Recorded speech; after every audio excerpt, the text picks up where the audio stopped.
Take 2 po tayo. Wala pala akong boses. Okay. Pasensya na po, pasensya na. Okay. Start na po tayo. Magandang araw sa atin lahat, mga kababayan, saan man panig kayo ng daigdig naron.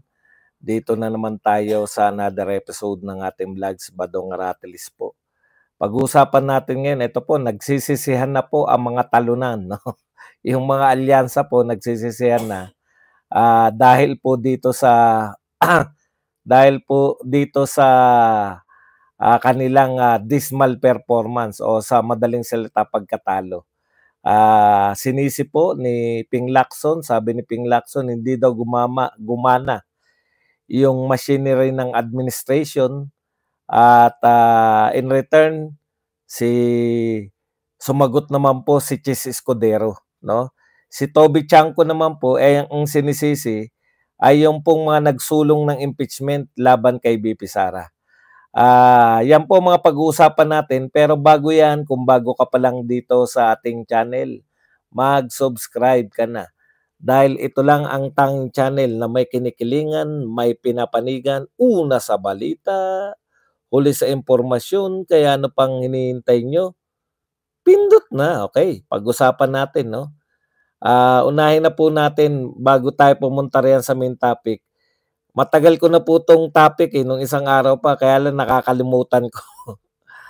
Unahin ko na para hindi makakalimutan. Ito po yung sinasabi po ni Castro, no? Ni Anticler Castro, na si Marcos not pushing for Sara Duterte's impeachment trial in Senate. Yan po ang sabi ng palasyo.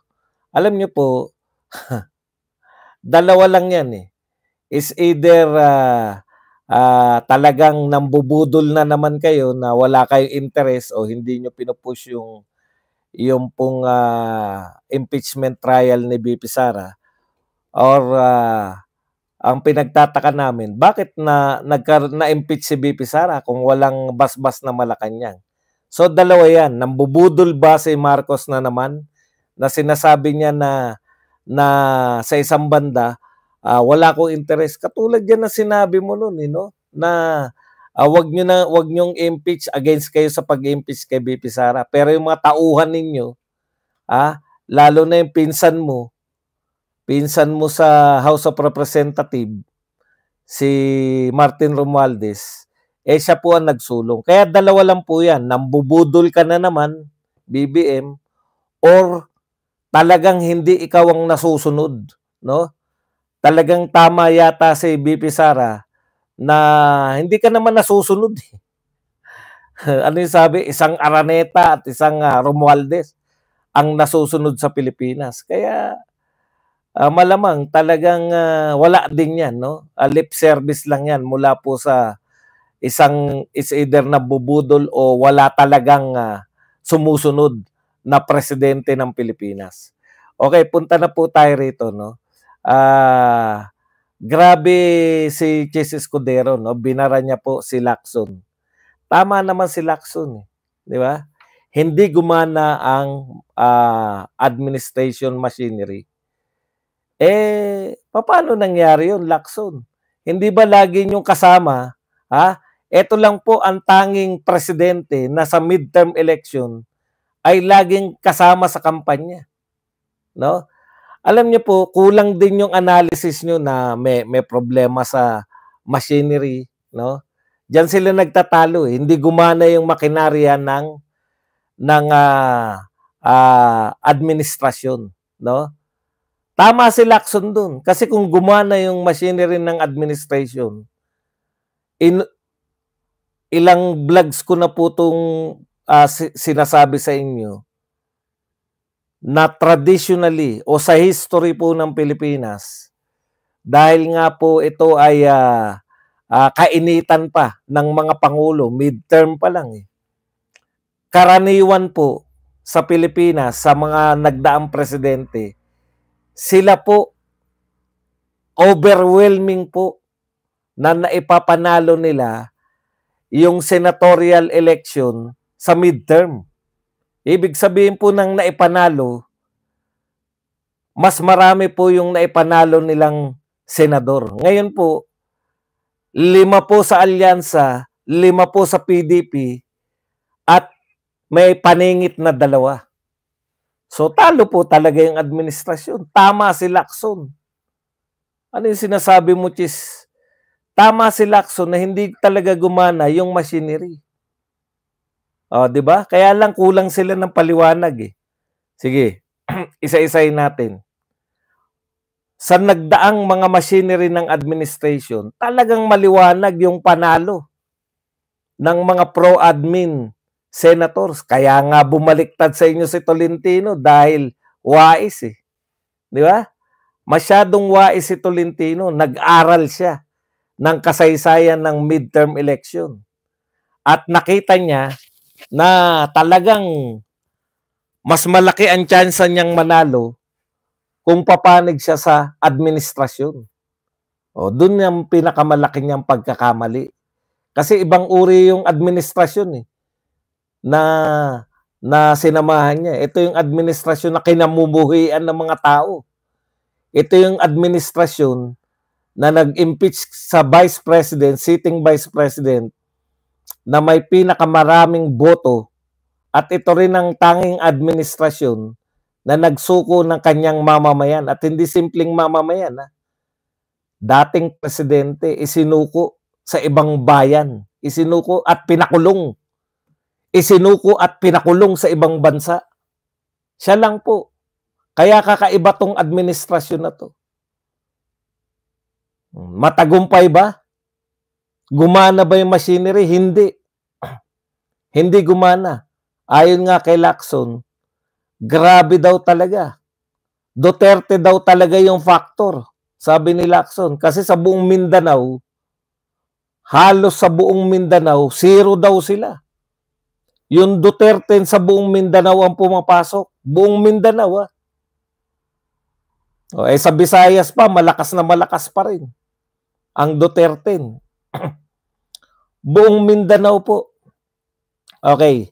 Sa mga hanggang ngayon po na mga kakampi natin, sa mga hanggang ngayon po na Duterte supporter na naniniwala na mayroong malawak na dayan, alam po ninyo, o yung lungkot na lungkot dahil natalo tayo, alam po ninyo, panalo po tayo. Kung sino man po yung nagbigay sa inyong kaisipan na tayo ay natalo, titignan nyo po ng paramihan ng naipanalo. 5-5 po eh. 5 sa administrasyon, 5 sa atin eh. Oh, paningit yung 2. Hindi naman administrasyon ng 2 na yun. Kung 5-5, tignan nyo po yung mga highest votes. Bongo po at Bato. Tinambakan si Erwin Tulfo ng 10 milyon. Bakit kayo nalulungkot?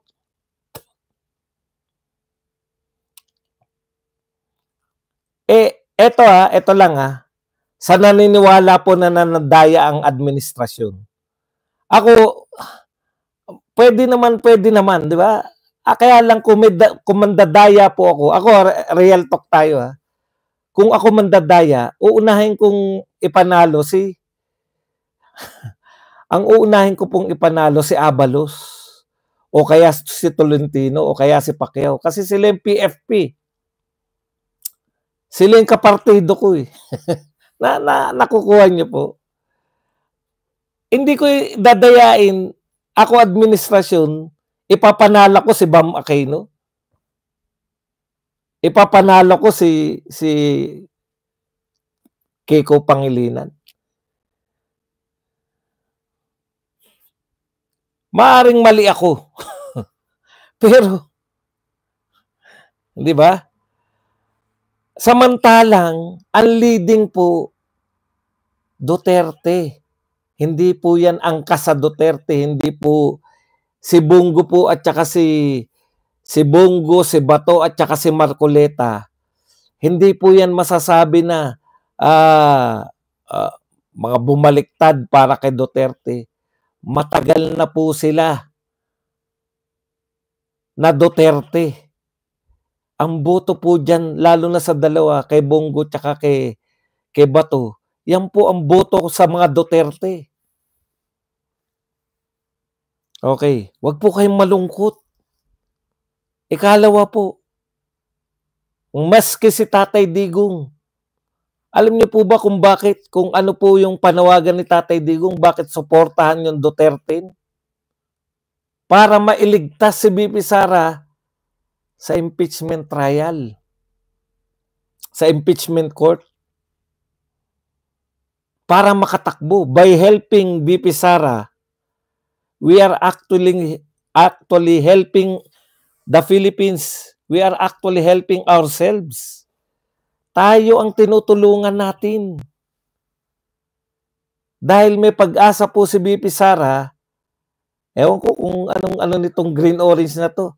Alam mo, green-orange, Duterte kami rito kung ano-ano mga pinagsabi mo. SP Jinggoy, SP, hayaan mo yung mga senador dyan. Si Jinggoy hindi naman yan eh. Boboto yan against impeachment dahil yung tatay niya in-impeach din. Huwag kayong mag-promote dito ng mga hindi namin kaalyado.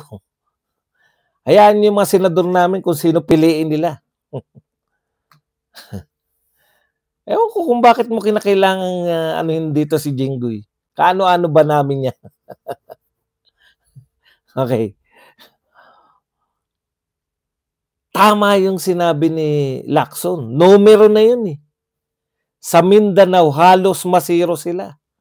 May mga ilang lugar na nakakalusot daw si Pacquiao. May ilang lugar nakakalusot si Camille Villar. Camille Villar basically, plus 2 yan ni BP Sara eh. Inadapt na yan ng PDP Laban eh. PDP Laban candidate yan eh. Okay. Wag po kayong masyadong nalulungkot. Dapat nagdidiwang tayo. Dahil nanalo tayo eh. Tandaan po ninyo, yung nakaraang midterm, sir, bakit nagkangingiwi ka na? Masyado kayong pauso. Dati na po akong ganito, hindi nyo lang siguro napapansin. Ngiwi na raw ako. Ganito na ba ako magsalita? Ah?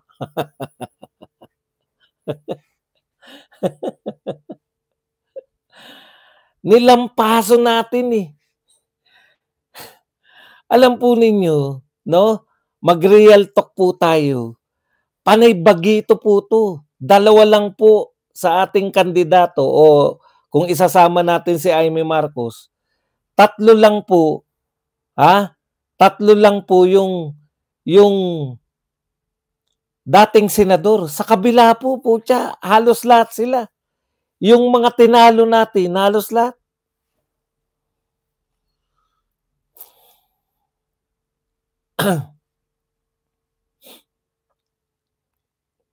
Hindi po tayo natalo. Hindi po tayo natalo. Kaya, takang-taka ako sa inyo eh. Iba po yung nung presidente si Tatay Digong kasi may machinery. 'Di ba? Kahit bagito si Bongo, Bato, at saka si Tolentino, talagang ginarantihan ni Duterte na manalo sila gamit yung admin machinery. Okay, anyways, tama ron si Ping Lacson, no? Duterte talaga, sabi ni Ping Lacson. Duterte factor. Duterte talaga yung laban na to. Wala na po, nakalimutan na po yan eh. Nakalimutan na po yung mga survey niya. Yung ginawa nyo talaga sa Duterte. Okay, ikalawa. Opo, totoo po yan, the destroyer. Alam nyo po, i-trace nyo lang po lahat ng administrasyon. Kay Cory, 22-2. 22 panalo ni Cory, dalawa lang ang oposisyon. Kalapinoy, 9-3. Kay Duterte nga, 0 oposisyon eh. Okay. Ngayon, eto naman, dahil siyempre, kung machinery ang pinag-uusapan, may kasalanan yan. Sasabihin yung campaign manager, di ba? si Toby Chanco. Pumalag naman si Toby Chanco ngayon. Ang sabi ni Toby Chanco, eto sabi ni Toby Chanco, no? Ang may kasalanan daw, eto umamin sila, sabi ni Toby Chanco, the campaign manager of Administration Back Alyansa sa Bagong Pilipinas yesterday blamed the initiator of impeachment complaint against Vice President Sara Duterte for the poor showing of senatorial alliance senatorial candidate in Mindanao. Di ba? Sabi niya, we know what happened. This is all started when the impeachment was filed. Before the elections, we commissioned a survey in November and December and we have tracked Mindanao. Dati raw, may nakakalusot pa raw, no? May nakakalusot pa na mga parang normal lang. May mga pumapasok sa kampo ni Duterte, meron din pumapasok sa kanila. Okay. Nung buwat daw ng inimpeach ninyo si BP Sara, naging solid na yung Mindanao. Inayawan yung mga lahat ng alyansa. Tama po yan. Yan ang mga magagandang analysis. Ito po, nagtototohanan po. Kayo ang may kagagawan, yung mga kakampi ninyo. Inimpeach ninyo si BP Sara, nag-solid ngayon. Di ba dyan po nagsimula, naalala nyo, dyan nagsimula na binubuna yung mga yung mga taga Mindanao. Hindi na po makapangampanya yung mga taga Mindanao dahil panay ang sinisigaw na ng tao Duterte, di ba? Tapos, ha?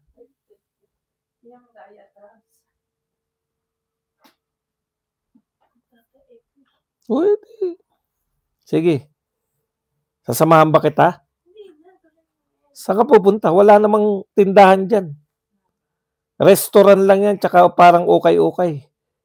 Pwede kang mag-taxi, punta ka ron sa... Hindi magtatanong sa baba, baka meron.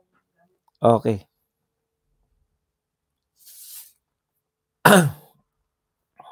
Okay. Punta na po tayo rito, no? Balikan natin yung sinasabi natin. Si Chanco po, ito po yung kanilang campaign manager. Kasi syempre siya yung nasisisi. Pag hindi gumana yung campaign machinery, alam niyo po, sinisisi niyo yung campaign machinery. Bakit hindi niyo sisihin si BBM? Lagi siya naroon. Bakit hindi yung mga kapalpakan ni BBM? Ligtas na ligtas sa inyo si BBM po ang mukha ng administrasyon. Kaya po palpakan. Tignan nyo nga si Duterte. Yan pa. Double yan eh.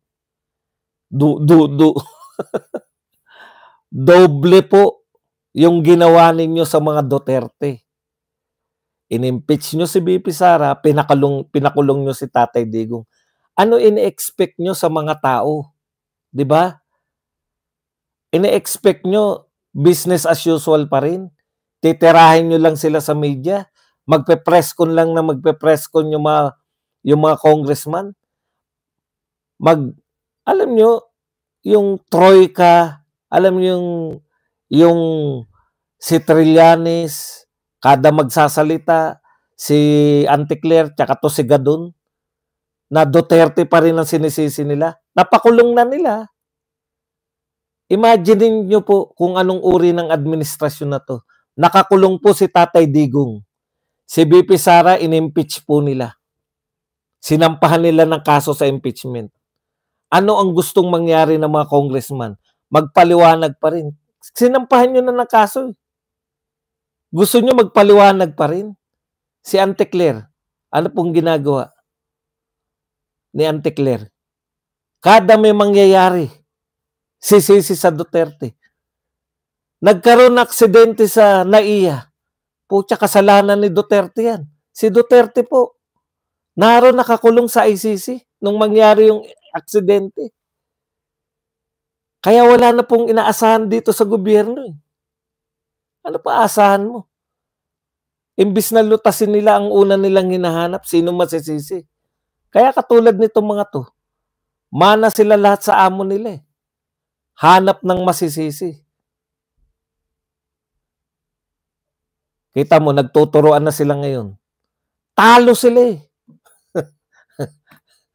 Kung meron pong magsasabi sa inyo na nanalo yung alyansa, talo po sila. Tuwing magsasalita si Anteclair, yan po ang nakapag-solid sa mga Duterte. Tuwing magsasalita si Anteclair, sisisihin yung Duterte. Sa lahat na nangyari. 2025 na. Natapos. Lintik na yan. Ipacheck nyo lahat ngayon ng mga kung ano man yung tawag dyan sa mga bakal na yan.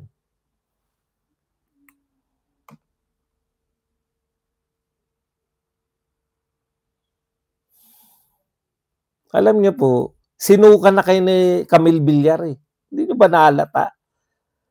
Binanata na rin po ni Anteclair at ni BBM yung hindi na nga pinopromote hindi po lang tayo, alam niyo po, hindi to pananaw. Totoo pong nanalo tayo. Paano tayo natalo ba tayo? Ilan po ba na ipanalo ng kalaban ng alyansa? 5. Ilan na napanalo natin? 5 din. Hindi po porket natalo yung mga hindi po pwede straight to, hindi tayong administrasyon. Hindi po Duterte ang nakaupo. Huwag niyo pong expect na katulad dati na siniro natin yung kalaban. Miski ako, hindi ako nananawagan na zero.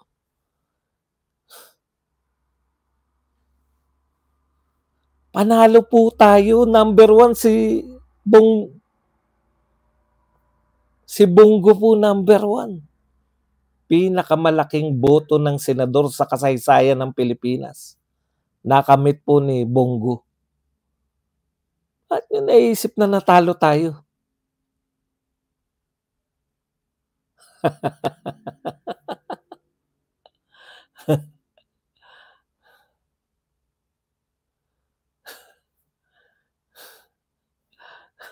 Aminado na nga sila, nagsisisihan na nga sila, eh.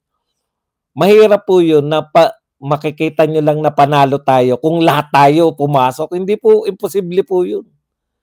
Panay bagito po tayo, eh. Panay bagito po tayo. Alam niyo yung ginawa namin na iboto natin yung Duterte. Talagang yan ang kampanya natin kasi bagito po yung mga kasama natin. Yung mga kasama po nila Bongo, ni Bato, panay bagito po. Natural, ang kampanya natin, buhatin lahat. Eh hindi, eh. Hindi naganap yun, eh. Di ba? O ano magagawa natin? Sisihin natin yung sarili natin. Kahit tayo number 1. Sila po yung mag-iisip sinong dapat sisihin. O ano pa po ang nawala. Mali kasi yung pananaw nila, eh. Naniniwala sila na yung popularidad ni BBM na, yung bumabagsak na popularidad ni BBM at saka ng pinsan niya at saka ng lahat sila kasama na si Chis Escudero ay dulot lamang ng fake news. Puta, fake news. Kayo na nga may hawak nyo na nga halos lahat ng malalaki. O hindi pala halos. Lahat ng malalaking media entity. Mapa-print, mapa-broadcast. Hawak nyo na lahat. Tapos biktima pa rin kayo ng fake news. Pinapaniwala nyo yung sarili ninyo. Sino yung nagpe-fake news sa inyo? Sino yung pinalalabas nyo ng bibikti naman ng fake news? Mga China back vloggers. Kalokohan naman pinagsabi nyo. O ngayon, takantaka ngayon si takantaka sino ba yan? Si dating justice ng Supreme Court, si Carpio. Paano daw nangyari na nanalo, ang lalaki daw ng boto nila Bongo, nila Bato, samantalang sa survey daw, ayaw daw ng tao ng mga anti-China.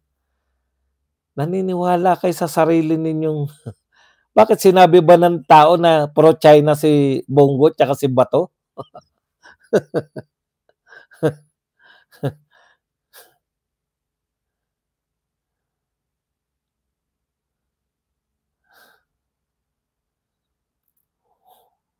Hindi ko po gusto yung mga pumasok na kalaban. Gusto ko po yung pumasok na 5 natin. Pero sabihin niyo gusto ko si Bam Aquino tsaka si ano, sino magkakagusto diyan, dilawan na dilawan yang mga yan. Boboto nga against sa Sara Duterte yan. Kaya lang yung 5 nakadagdag na sa dati natin, eh. Meron na tayong Mark Villar, meron na tayong, Robin Padilla dun. O 7 na, 2 na lang. Is either sa 2 Cayetano o sa 2 Ejercito, Estrada. O, 'di panalo na tayo. Panalo meaning ligtas na sa impeachment si VP Sara.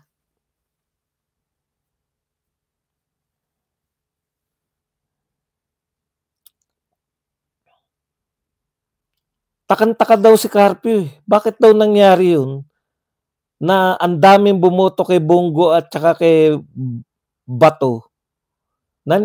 Isa lang ang kasagutan diyan, Carpio. Naniwala ka sa propaganda nyo.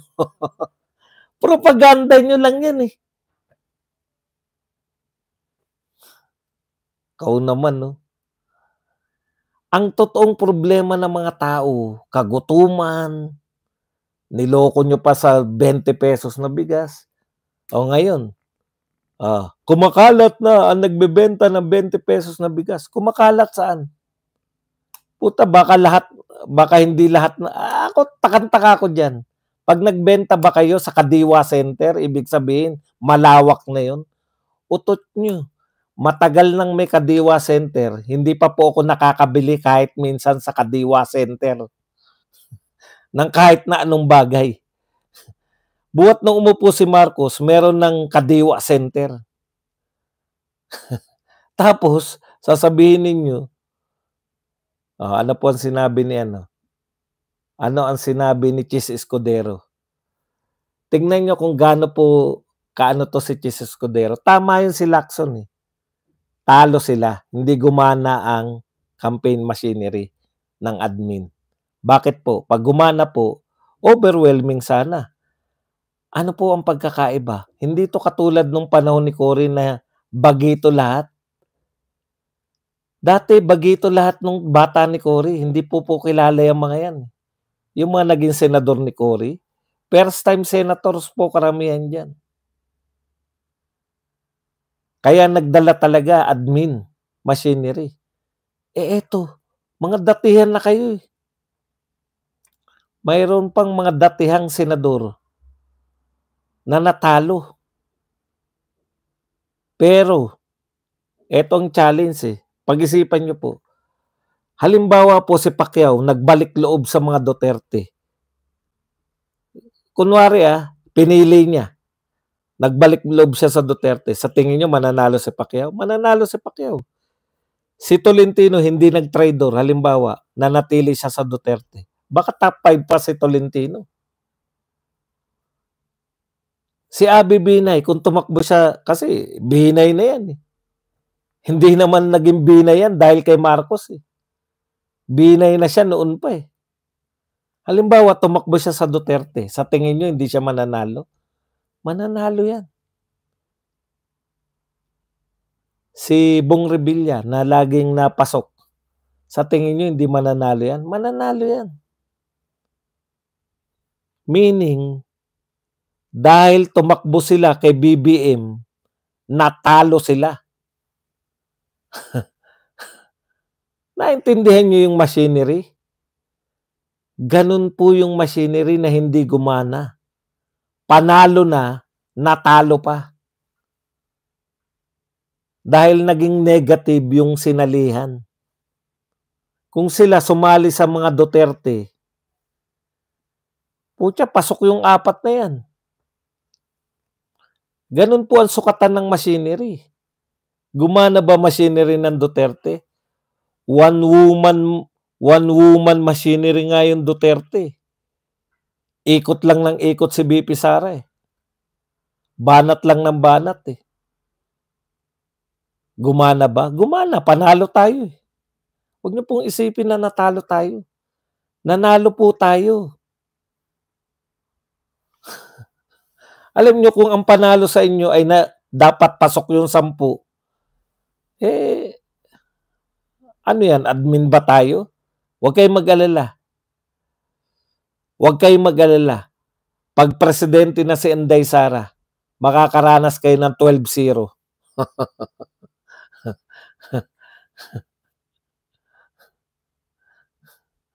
Okay.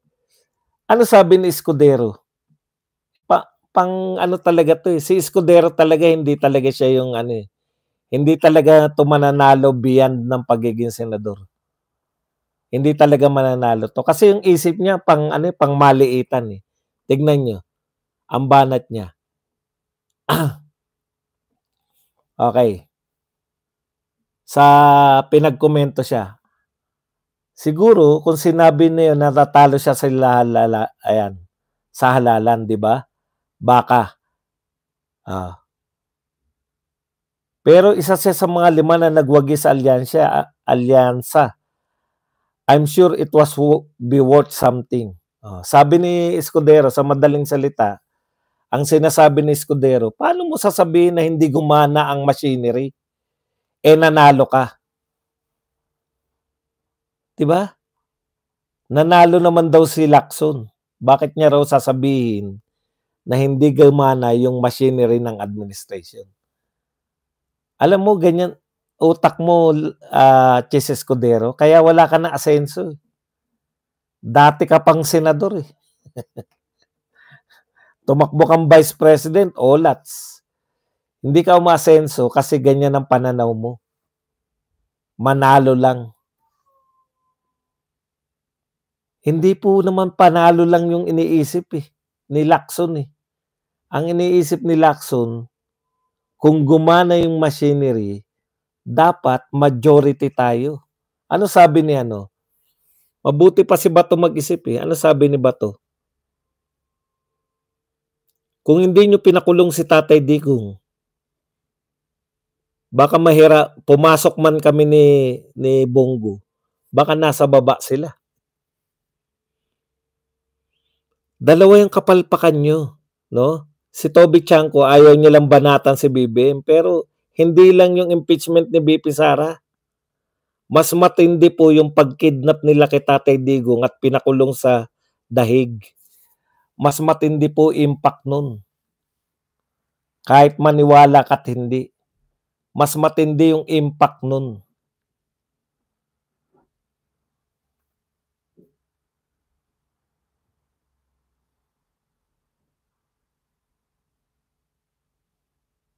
Siyempre, hindi nila sisisihin ng direkta si Marcos.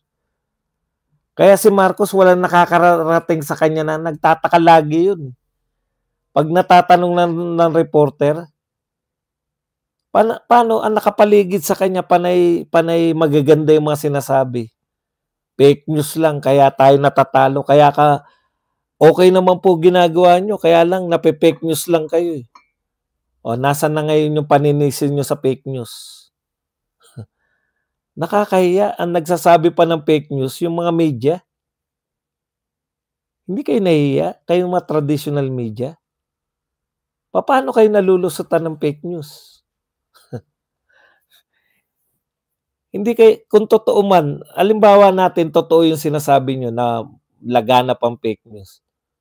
Bakit naniniwala yung tao sa fake news? Kasi hindi na sila naniniwala sa inyo.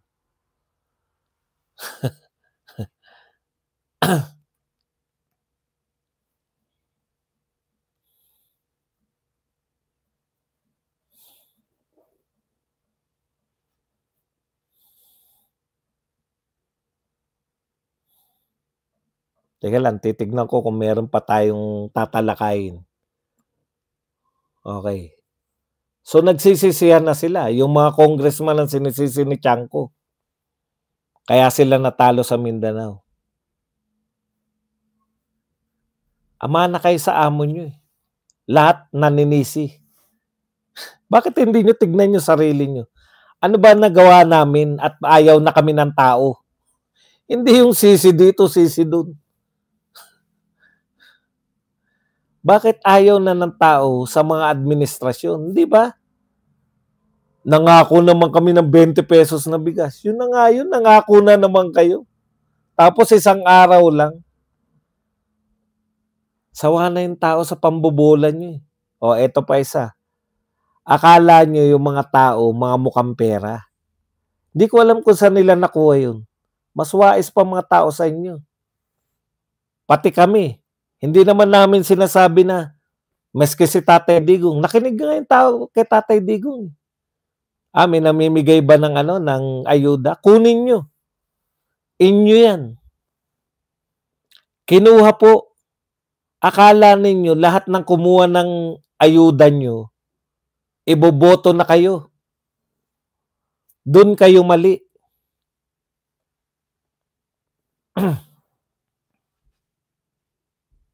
Kumuha ng ayuda. Una, sigurado ba kayo na naipamigay yung mga ayuda lahat? Ikalawa, kumuha ng ayuda. Sigurado ba kayo na iboboto kayo? Sa kuhaan pa lang ng ayuda, ayaw na mag-BBM. Meron ako nakita na isang mayor, nakikiusap pa eh. Sabi pa, Bisaya lang eh. May nag-translate lang para sa akin. Ang titigas ng ulo nyo, sabi ng mayor eh. Kasi BBM ang sinabi niya, Duterte sinisigaw eh. Nag-give up na yung mayor eh.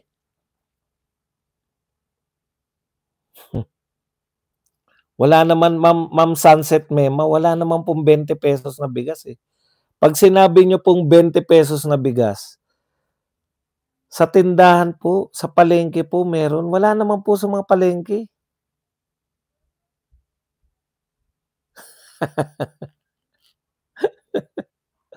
Yun,